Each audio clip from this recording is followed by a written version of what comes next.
Over 50 years ago, it was used in early experiments to rearrange words and sound. In today's digital age, artists and satirists use it to manipulate recorded speech. Now on Radio 4, the writer Ken Hollings traces the journey of an artistic technique, the cut-up.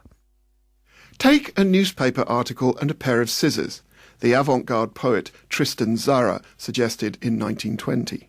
Cut out each word, put them in a bag. The words pulled from it at random will form an original poem. But what happens when you start cutting up sounds and human voices? Hallo. Mein Vater. Hallo. Vater. Walter Ruttman's 1930 radio piece, Weekend, offered a densely structured audio montage of German street life. I have always been fascinated by how recorded words can be cut and edited. The more I listen to cut-up speech, the more I find myself being drawn in. Here is a piece called Étude Pathétique, created in 1948 by French composer Pierre Schaeffer using tapes and turntables.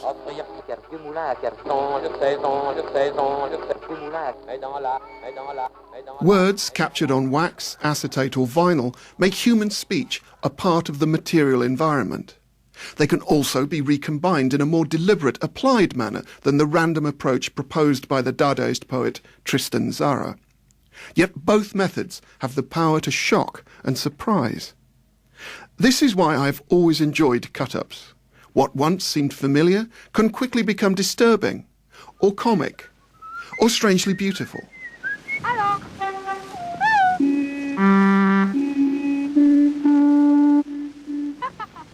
I write about culture and technology, about how they influence each other, and the cut-up reveals words and machines operating together in unexpected ways. This, then, is the story of a technique and the weird twists of its evolution. How it went from an avant-garde experiment to a popular form of expression and entertainment, and then a part of our daily lives. He is gone away through invisible mornings, leaving a million tape recordings of his voice behind, fading into the cold spring air. In the late 1950s, the American writer William S. Burroughs began experimenting with a relatively new gadget, the home tape recorder. The concept of cutting up recorded speech now began to take on a life of its own, and it was William Burroughs who gave it a name and a voice. Barry Miles, who has written a recent biography of Burroughs, takes up the story.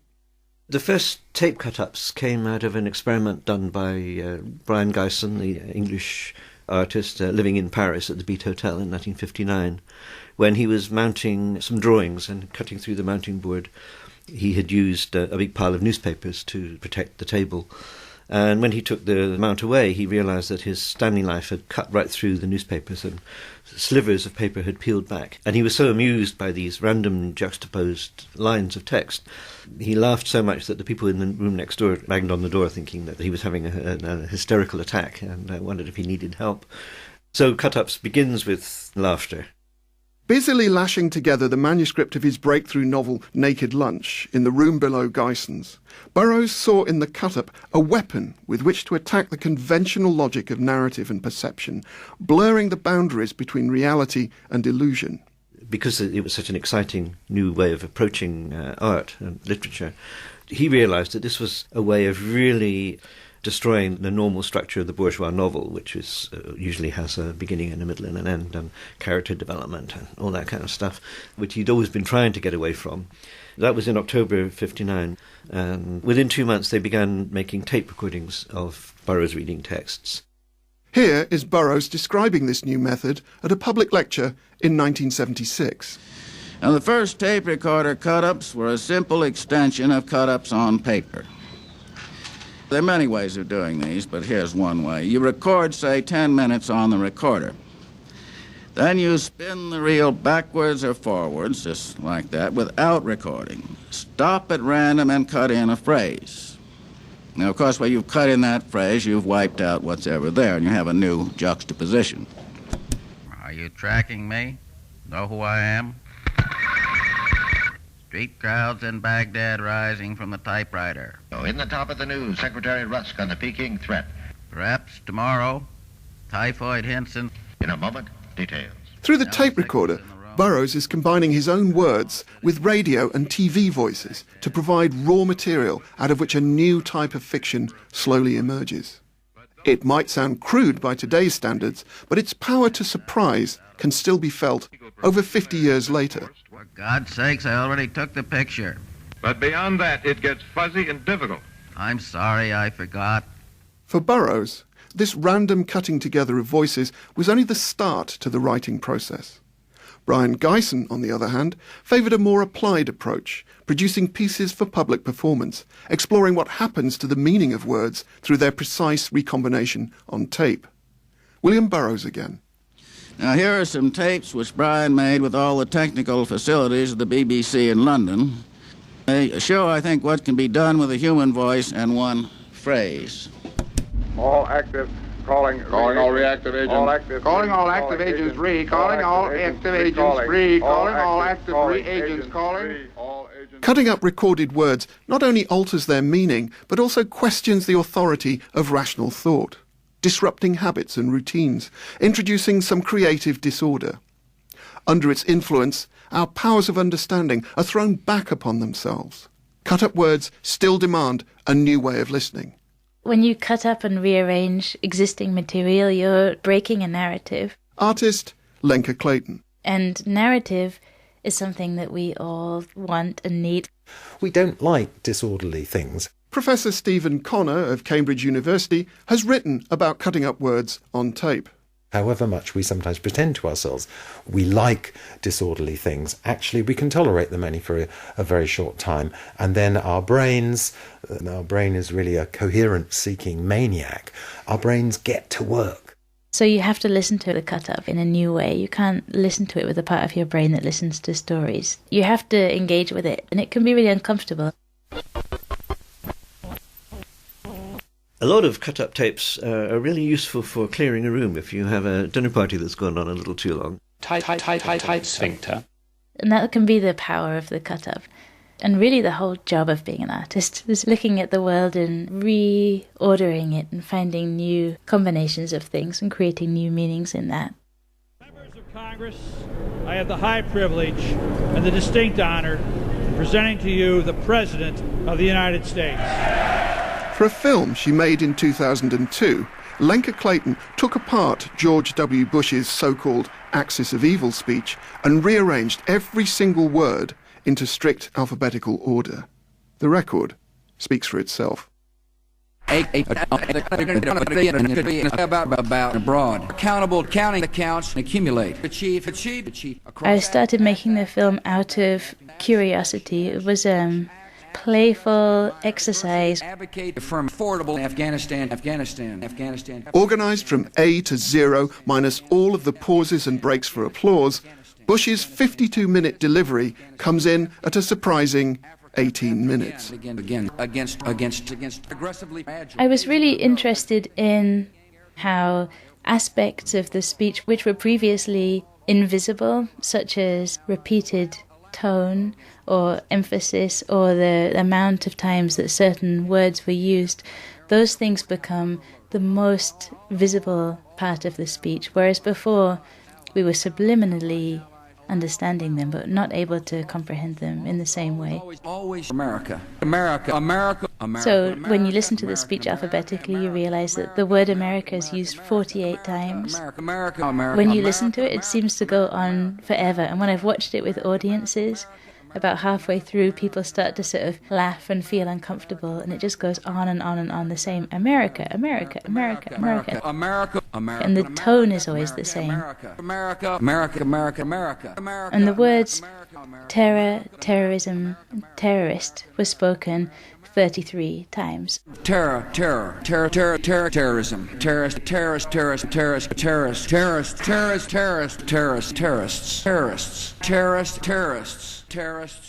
So certain messages of the speech come across really clearly when it's in alphabetical order. The video was released in 2002, shortly after the speech was broadcast. It was a very charged political climate at the time, and people, I think, presumed that I had an agenda with it, but I never had any political intentions for it at all. But what was interesting to me was that that presumption was across the political spectrum. So some people felt that I was setting out to ridicule George Bush and his politics, which I wasn't, and then other people were certain that I was honouring this extraordinary public speaker,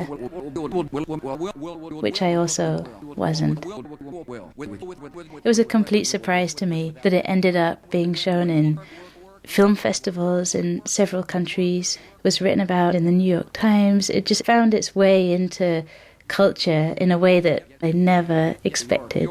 You're younger, you're near zero. Yeah, apparently it was a ringtone in Japan also.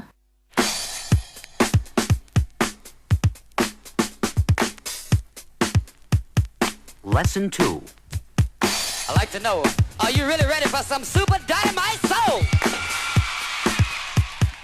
Introducing the world's greatest entertainer, Mr. Dynamite, the amazing Mr. Please Please himself, the hardest working man in show business. Ladies and gentlemen, the star of the show, Jay!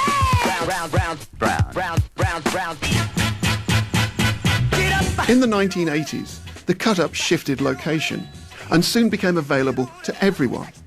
Recorded speech readily lent itself to manipulation by an emerging generation of DJs and dance music producers.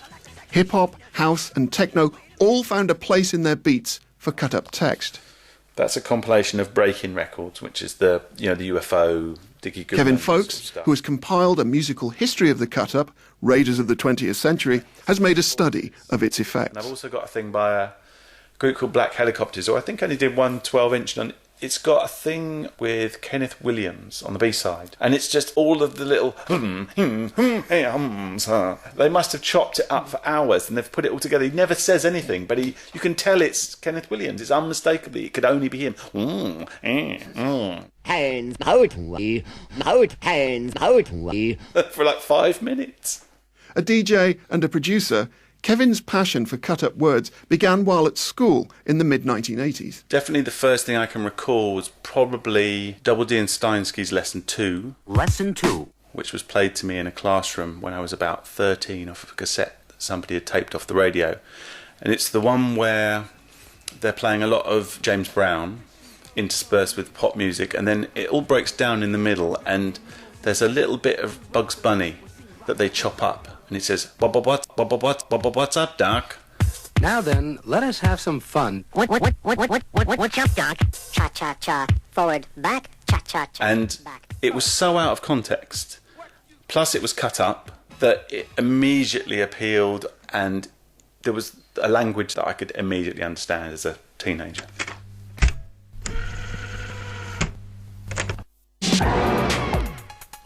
William Burroughs had foreseen that the cassette recorder would quickly become the people's weapon of choice. By the 1980s, the cassette deck was a standard feature of every teenager's bedroom. It was accessible and affordable, creating the decade's defining soundtrack, the continuous mixtape of uninterrupted beats and voices over both sides of a C60 or a C90. And the key to a smooth edit was a good technique with the pause button. Hit play, record and pause, wait for the beat, and then let it go. At that stage it was more about mixtapes, chopping from one tune to the next. Matt Black, one half of pioneering electronic crew Cold Cut. When I was at university, I was living with a bunch of guys and we were very close, and we used to spend our time listening to music and making mixtapes. And as we didn't have any other equipment, the pause button on the cassette was the only sort of technique that we had. And we used to sit around a lot of the time listening to each other's mixing, going, late, you've got to try harder. I had friends at school that were doing it.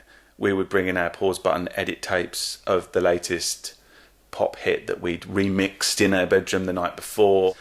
Yeah, the pause button edit, I think, for people of my age who were teens in the 80s, that was basically countrywide. And so a generation grew up working the cassette deck pause button. They were self-taught, putting in the hours, the days, the weeks, hunched over their decks, playing it by ear, pausing, waiting and releasing, able to edit not just music, but words too. Cassette boy. Cassette boy. Cassette boy. Cassette boy. Well, Cassette Boy started with the two of us making compilation tapes for our friends. Cut-up satirists Cassette Boy started out exactly where their name implies. We would record a bit of music and then a bit of speech and then a bit more music. When I was much younger, when I was a teenager, we were all messing around with tapes. Artist Vicky Bennett. And home taping and, you know, just being silly, really.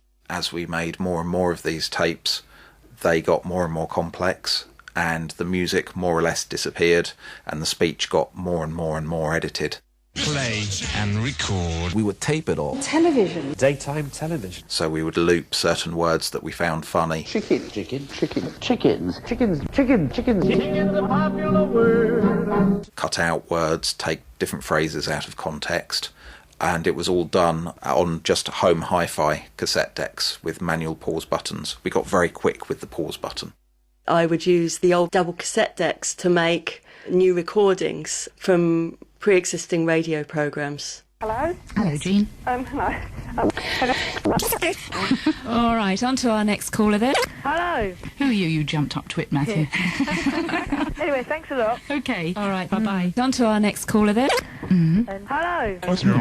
Well, what I would suggest is that, I mean, the mud bath is fine. It's a good cure. And you get a sulfaminidine.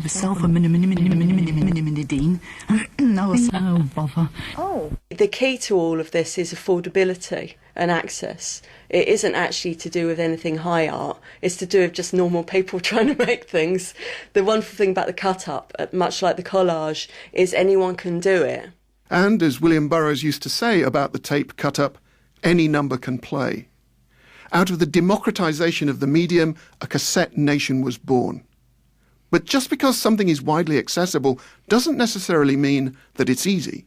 Using the cassette decks like that was mentally painful because of the amount of concentration required and the anguish when you get an edit wrong, because if you have to go back and re-record over something, it's never as clean. There's an audible click, so mentally it's very painful. Physically it's also quite painful. There's quite a lot of repetitive strain injury going on as you're jabbing away at the pause buttons, and it's also painful for the cassette decks as well. We got through lots of different cassette decks and we would use them until they were broken. Throughout the late 80s and into the 90s, this remained a more or less underground community of experimenters, practising what, according to Vicky Bennett, is best understood as a form of folk culture, produced by fans and amateurs, not intended for mainstream audiences. But some of it was starting to be released in the UK on small independent record labels, and the question arose, who owned the material they were cutting up? There was this big sort of scare that if you sampled something and you published it, that you would go to prison.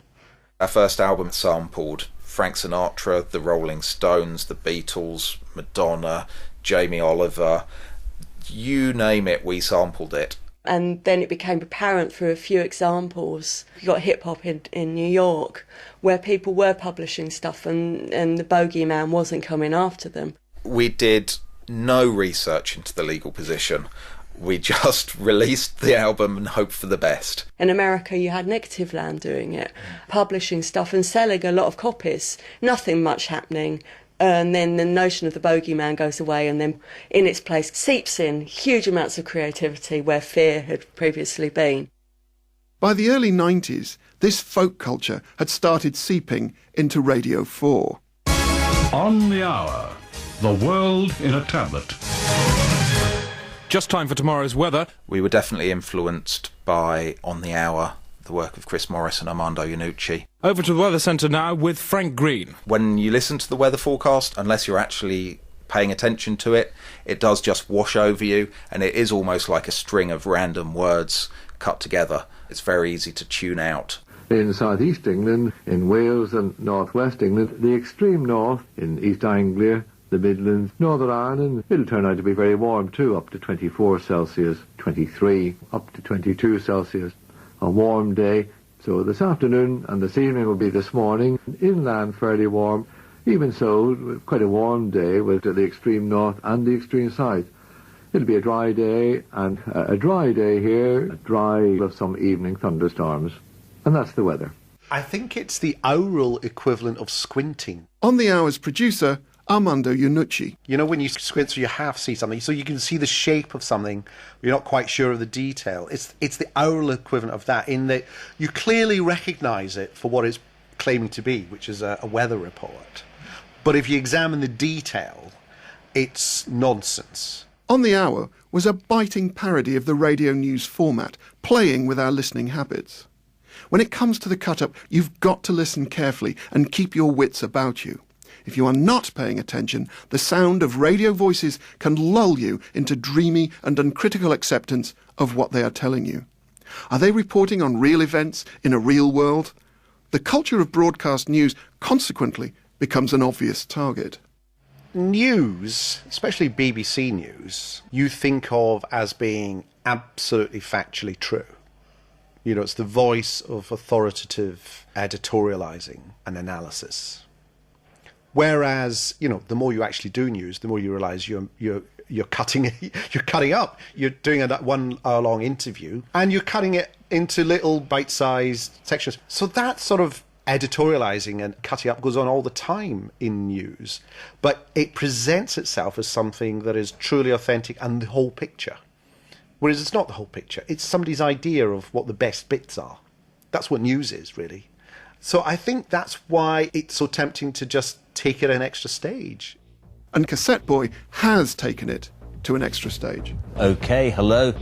The BBC has won a High Court battle for the right to broadcast child pornography, and there could be more bad news on the way. When it comes to alcohol, how much is too much? The court in Paris said it's up to Scotland to decide. They say you should have 300 units every 45 minutes and stop off for a beer on the way home. That's already a guideline in Scotland. Our correspondent, Jeremy Cook, has been focusing on the market town of Hereford. Hereford. Jeremy Cook, BBC News, Hereford. If the edited version is not the complete picture, as Armando Iannucci suggests, then politicians must be the best editors of all. Their every word and gesture seems to have been staged as a well-rehearsed media event. This inevitably makes them an even bigger target for the cut-up satirist. William Burroughs had already predicted that politicians' speeches could be cut up to reveal meanings that could not only discredit their intentions, but also undermine all political authority. I think cut-up is very close, or can be very close, to the arts of political caricature. Professor Stephen Connor again. What a cartoonist like Gilray might have done in the early 19th century would be to take certain aspects of a character and just kind of blow them up grotesquely. And it's that principle of the kind of grotesque isolation of the part from the whole that is at work in the political cut-up. This re-edited interview with Ronald Reagan, originally available on flexi-disc in 1982, exaggerated public perceptions of the time that the President of the United States was just an old Hollywood actor having trouble with his lines. For the first time in man's history, I'm president. And I can do this with dash and daring do. No, you're too old. You're out of touch. I don't think I'm out of touch. As for too old, well, I have a very good memory about all the things back in my life.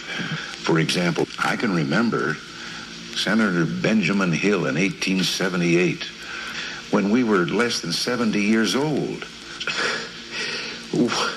The cut-up is a way of turning someone's words against themselves. And when that person's words are very powerful and are having a lot of performative effects in the world, that's really quite a potent gesture. Now, people ask me the highlight of the election. Well, mine was watching the professionals on TV. It is, however, the drugs and the cars and the money that make government worthwhile. I think the cut-up is a very good way of deflating the pomposity of public speech. And, you know, you get a kind of an arms race in this respect, because I think that if you are speaking in what we call sound bites, you know, chopping up one's speech into consumable chunks, then there is a kind of war of the cut-up. You know, the politician might be trying to cut their speech up in one way, and somebody coming and taking those pieces and reordering them is dicing it up in another. which gives a whole new meaning to the politicians' standard complaint whenever they are pulled up over something they've said, that their words have been taken out of context. Political conference speeches are some of the best possible material for us. In 2014, Cassette Boys Cameron's conference rap video had nearly 5 million hits online. There is a certain swagger to a conference speech. They're preaching to the converted, they're a bit more cocky. It's also easier to edit in that there are more pauses. Because they're in full rhetorical mode, they speak a bit slower and they allow pauses for emphasis and indeed applause. Thank you. We've been recording the music video and it goes like this. I'm hardcore and I know the score, and I am disgusted by the poor, and my chums matter more because we are the law, and I've made sure we're ready for class war, taking money from the man who works long hours, giving power to the tycoon in the glass towers. That is why I can look you in the eye and say this is the party of the motherfucker. It's almost like you don't need the parody anymore, or you don't need the impressionist. You don't need the satirical sketch about something. You can make the comedy out of the actual words. And I find it just as valid a comedy form as a sketch. So, in the end, is the cut-up having the last laugh? Today, the cut-up is everywhere, because it has to be. Digital media operate at the speed of light. The networked computer makes cassette decks and pause buttons look like Victorian parlour magic. The gadgets that we're using in our everyday life, we've absorbed the way that they work. Everyone has such a short attention span these days and are used to having their attention pulled in all sorts of different directions and dealing with a huge amount of information that watching a cut-up or a video where there's jarring picture edits is now not the problem that it would have been 10 years ago. Going online, clicking through one site to another is a cut-up. A Twitter timeline that takes you from geopolitical events to celebrity fashion disasters to cupcake recipes is a cut-up. People are more able now to watch and listen to cut-ups because they are used to watching a TV show and also playing Candy Crush on their phone and also talking to somebody else and checking Facebook. Switching from your computer to your phone to your TV is a cut-up. A radio programme that has taken you from Dadaist poetry to William Burroughs to cassette mixtapes is a cut-up. Whichever way you slice it, life today is a cut-up.